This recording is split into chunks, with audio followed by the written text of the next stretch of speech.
So, unless it's too late, I guess a lot of things about domestic abuse, it just becomes a hush hush knowledge.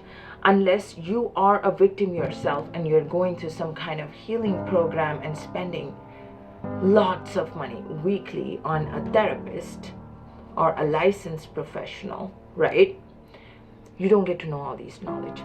So I'm going to be your sister because I'm going through that healing process, recovering from a very traumatic and very abusive marriage. Currently, obviously, scratching the surface in my own trauma. One of the things I recently learned that I think I must not gatekeep and tell people is about strangulation. So my now ex-husband, who I filed divorce for, strangled me multiple times in less than 6 months of our marriage. And that was a sign I should have taken as a red flag. But according to a real statistics of most of the domestic violence victims that actually get murdered in marriages or in domestic partnership have this sign of strangulation, up to 93.5% of accuracy in cases. Within 5 years of that first strangulation, you will be murdered by that same person. So if you stayed in that marriage after the first strangulation, you're counting your days to basically that 5th year of your life. And I was able to shake it off in less than 2 years. This happened more than 3 times within that time period. And one of the other signs is most of the times the domestic victim, the one that is the victim, will most of the times, it's another 80+% ratio on average, the abuser has calculative motive. So whenever you try to rebel or go out, seek help or do something that might protect you, right?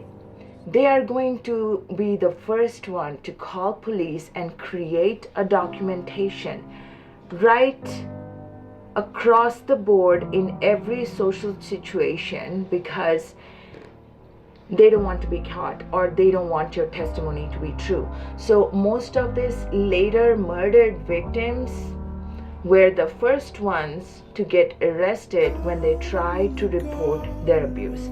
So this generic confusion in most of the cases seems to be a very, very bad loophole, because the first one who calls the 911 gets preference somehow, and while in your safety, if you scuffled and scratched, the person who's hysterical, police thinks if they're crying, even though they're a victim, most of the times it's a woman, they separate them and they take away the woman. Now that became a documentation. That's all the abuser needs. And 83% of accuracy in most of these places. Most of these times, these abuser who later found guilty of murdering those same victim has reported these victims with some type of mental health disorder just to create their testimony light and negligible. Most of them are bipolar diseases, VPDs, PTSD is a high one, schizophrenia. So if you see any of these signs in your domestic partner and if you're going through something like that, my suggestion, don't wait until you are counting for how many strangulation and which year of it you're actually passing through. It might be too late. So I hope you make it out. My heart goes to you. God bless, and I pray for everyone going through this. Be resilient and know most of the victims get killed when they try to make it out. So be wise, be secretive, have a friend who can actually pass along some messages, and always have somebody who knows about the situation.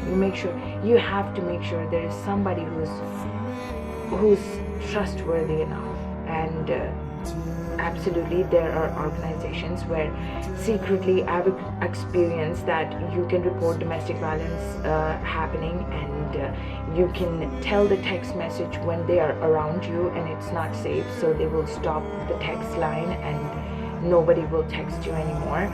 But at least there would be somebody who's listening and proactively seeking out for your safety. And please be strong. It's hard to come out of that tunnel syndrome, and it's kind of a Stanford prison experiment kind of a situation, because then it becomes one party rules, another just takes everything. So don't get into that darkness of empty black hole where his recognition, his grant, and his acceptance is your life's light. Other than that, there is no inspiration. That would be terrible. And don't wait until that. I hope you make it out. God bless. I love you.